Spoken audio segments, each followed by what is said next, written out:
بسم اللہ الرحمن الرحیم۔ السلام علیکم۔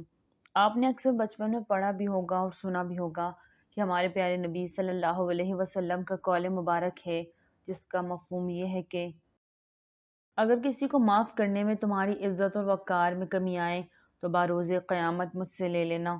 یہ فرمان ہر کسی نے سن رکھا ہوگا، بلکہ یہ فرمان اسکول کے مضامین میں بھی آپ کو پڑھنے کو ملتا ہوگا۔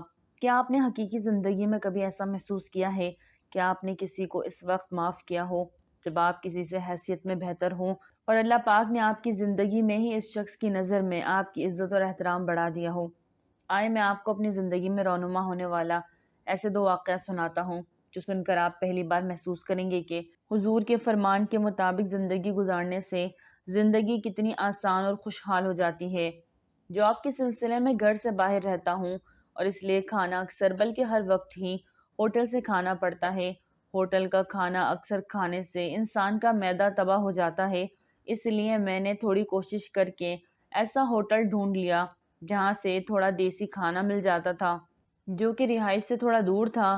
مجھے بائک پر جاتے ہوئے 5 سے 7 منٹ لگ جاتے تھے، مگر کوئی مسئلہ نہیں، کچھ پانے کے لیے کچھ کھونا پڑتا ہے۔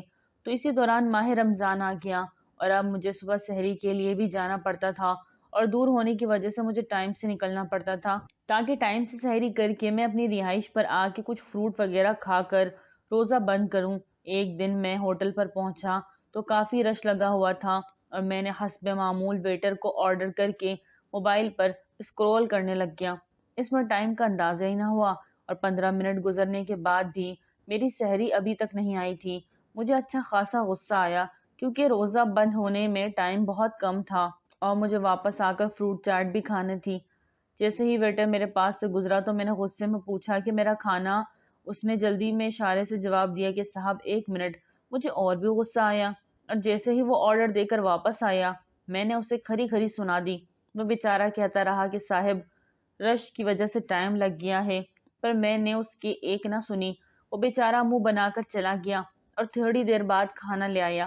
میں نے جلدی سے سحری کی اور بائک سٹارٹ کر کے رہائش گاہ کی طرف نکل پڑا، پر رستے میں مجھے خیال ستانے لگا کہ سجاد، یہ تو نے کیا کر دیا؟ ایک مجبور اور مسکین شخص پر تو نے اپنا غصہ نکال دیا، اور وہ بھی اس بات پر کہ جس میں اس بیچارے کا کوئی قصور بھی نہیں تھا۔ تیرے اس روزے کا کیا فائدہ کہ جس میں صبر و تحمل کا درس دیا جاتا ہے؟ میں نے رہائش پر پہنچ کر روزہ بند کیا اور نماز پڑھی۔ اس کے بعد قرآن کی تلاوت کی۔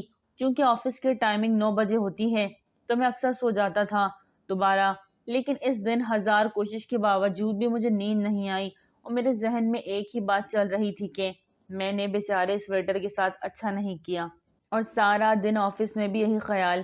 خیر میں نے سوچ لیا تھا کہ کل سحری کرنے جاؤں گا تو پہلے اس بھائی سے معافی مانگوں گا۔ رات ہوئی، روزہ افطار کیا اور تھوڑی بہت چہل قدمی اور موبائل یوز کرنے کے بعد میں سو گیا، اور صبح سحری کے بعد جیسے ہی پہنچا تو پہلے جا کر اس بھائی سے ملا اور کل والی بات پر اس بھائی سے معافی مانگی، اور اس بھائی نے مسکراتے ہوئے چہرے سے بس اتنا کہا کہ کوئی بات نہیں۔ میں نے سوچا کہ کتنا بڑا دل ہے اس بندے کا، اور اسی سوچ میں گم تھا کہ بغیر کہے میری سحری میرے سامنے تھی۔ میں نے اوپر سر اٹھا کر دیکھا تو لیاقت بھائی کا مسکراتا ہوا چہرہ میرے سامنے تھا، جو یہ کہہ کر چل دیا کہ یہ لے صاحب آپ کا کھانا۔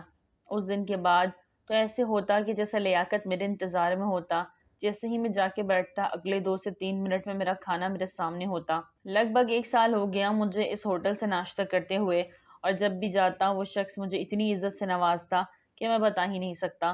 اب لیاقت کی ڈیوٹی چائے بنانے پر لگ گئی ہے اور وہ مجھے اکثر کڑک چائے ایک نہایت ہی کڑک مسکراہٹ کے ساتھ پلاتا ہے۔ یہ تھی میری آپ بیتی، اور میں سوچتا ہوں کہ حضور کے ایک قول پر میں نے عمل کیا اور اس نے مجھے کتنی عزت سے نوازا اور میری زندگی حسین اور پرسکون ہو گئی۔ اگر آپ بھی چاہتے ہیں کہ آپ ایک پرسکون زندگی گزاریں تو حضور صلی اللہ علیہ وسلم کے فرمان کے مطابق زندگی گزار کر دیکھیں، آپ کی زندگی میں سکون ہی سکون ہوگا۔ ناظرین ویڈیو اچھی لگے تو لائک کریں، چینل کو سبسکرائب کریں اور دعاؤں میں یاد رکھیں۔ السلام علیکم۔